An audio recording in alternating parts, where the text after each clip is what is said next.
So, let me talk to you about the time I almost quit boxing. It was treacherous times. It was dark times.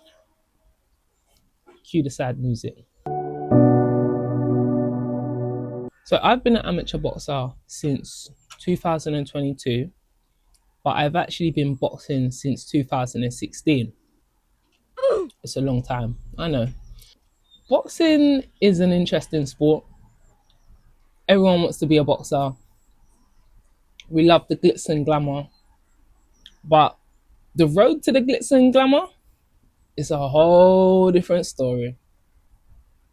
And I am somebody who can tell you about all the trials and tribulations, all the highs and lows. So let me tell you a bit more. I started out doing white collar fights.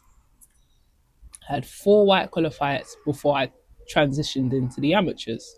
It was very difficult to get fights just because I'm a big girl. There's not very many big girl boxers out there. Now we're starting to see change, and the competition has increased over the years, but that's only because I've been able to get international bouts and fight on big tournaments, big shows. Domestically, there's not very many. Anyway, so I started my journey as a white collar boxer. I I worked with someone who did a charity fundraiser, had a bout, kept it moving, and I came across an advert on Facebook, signed up, and that was me. 8 weeks of training, it threw me in a ring, and I fought at the Westcroft Leisure Centre. And funny enough, one of my school friends, big up Daniel, was also at the same training camp as me. So that was it was giving blasted and pass, and it was nice to see him. I had not long moved back from Birmingham. So anyway, at the end of the 8 weeks, had my bout, won that, and was looking for somewhere else to train. And there were a few options. There was Double Jab, Miguel's. I looked for a gym in South Norwood, and there was Duke Mackenzie's boxing gym. I ended up going there just to keep fit, and had a conversation with him, and he suggested that I find an ABC, and that's when I moved from Double Jab to Miguel's. I was over at Miguel's. I started out doing the white collar boxing sessions. They were run by like Dennis, Kaya, Iffy. There was a great team over there. Them man there know their stuff. They know how to get you fit. They know how to get you in shape, and they know how to make you a boxer.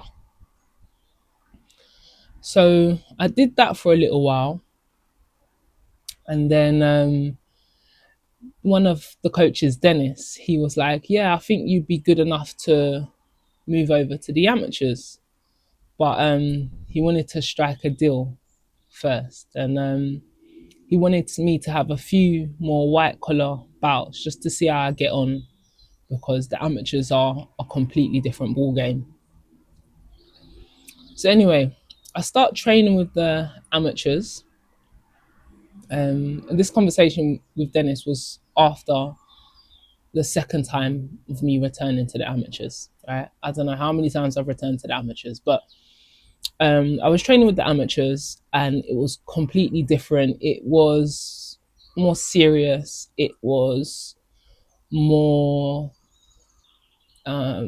intense, and you could tell that everybody there was hungry. They wanted to be the best. They wanted to win championships, and it was a great team over there. And I was training with the guys, but still wasn't getting any fights. There was no movement for me. Everybody else was, um, going to this tournament, that tournament.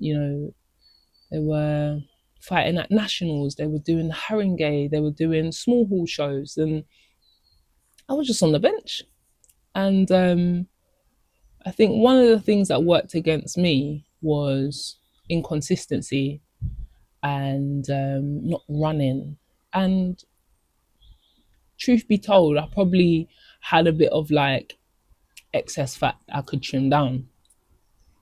And honestly, I don't think Mike and Granville, rest in peace, Granville, saw enough from me to feel confident enough to put me out. Because to be honest, coaches, they do have a duty of care. They're not just going to send you out to the battlefield if they feel like you're not ready. But at the time, you can't see that. You're just thinking, oh, like, coach, man, I want to fight. Put me out.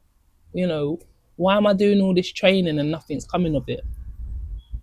So I'm trying, but I'm getting increasingly more and more frustrated with not seeing any results, any outcomes, anything to work towards. I'm thinking, this is pointless. There's nothing for me to do. Like, I'm just training with the guys and nothing's really happening. So it was September 2019 where I said, listen, I'm out of here. I quit. And I had 3 months to do a bit of soul searching, to be honest. And at the time, I was living in Blackheath, and I completely cut all ties with boxing. I said, yeah, I've done this. I don't want to box. It's a waste of time. These men are not taking me seriously. I can't get any fights. There's no 1-2 fight. Like, allow it. So anyway, I thought, let me just find the gym so I can keep fit. And that's when I found Burn It. It's a little boutique gym, and I signed up for some group sessions and some one-to-ones. It was a bit expensive, but I had the excess money at the time, so I thought, why not? And spoke to them and started up a membership. I think that was towards the end of the year. I thought, let me set something up, New Year's resolution, you know how it is. New year, new me, I'm going to get fit, I'm going to eat right, I'm going to set all these goals. And got my membership now, and started training at Burn It. It was just like a keep fit type of situation. I thought to myself, let me just at least get in shape. Let me see what these men can do. And I started training there, and then a couple months into my membership, lockdown happened. Can you believe it? I said, oh no, here we go. So everything shut down. Work, school, public transport, gyms, everything. So Burn It had to pivot, and they started offering remote classes to all their clients. And there was like so many classes to choose from throughout the week. And I thought, oh, this is great. I'm not at work, nothing to do. Work said, don't come back until this is all sorted. And so I was just at home working out, doing like all the different classes, strength and conditioning. They even said, listen, come and grab some weights. You can borrow some weights from us. Anyone that doesn't have any, you can come and borrow them so you can use it for the classes. Yeah, they were so resourceful, and to be honest, like, they was a big part of why I didn't go mad during that period. That was like a new beginning for me, because I found this new found commitment to training, because there was no distractions. It was just me. I wanted to work towards something, and it just made for the perfect storm, to be honest. And being in isolation, not necessarily being able to have freedom to go wherever you want to go, do whatever you want to do, it really helped to pinpoint my focus. After some months, I realized that, like,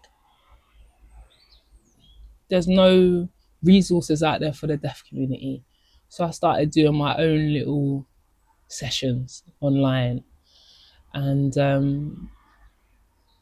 I came across a post one day, and it was Freezy McBones running community sessions in his area. I thought, oh, that looks cool. Let me go along to one of the sessions, see how it is. And it was incredible. There was such a great atmosphere. Everybody was you know, in a space training together outdoors. There was a community spirit, and everybody was out, gloves, pads, kids, adults, and it almost made you forget the times that we were living in. And to be honest, that's what rebirthed my boxing journey. And I'll tell you a bit more about that in another episode. But in a nutshell, that was just me telling you how I almost quit boxing. If you made it to the end, I appreciate your attention, time. Make sure you check out some of my other videos, and I'll see you again soon.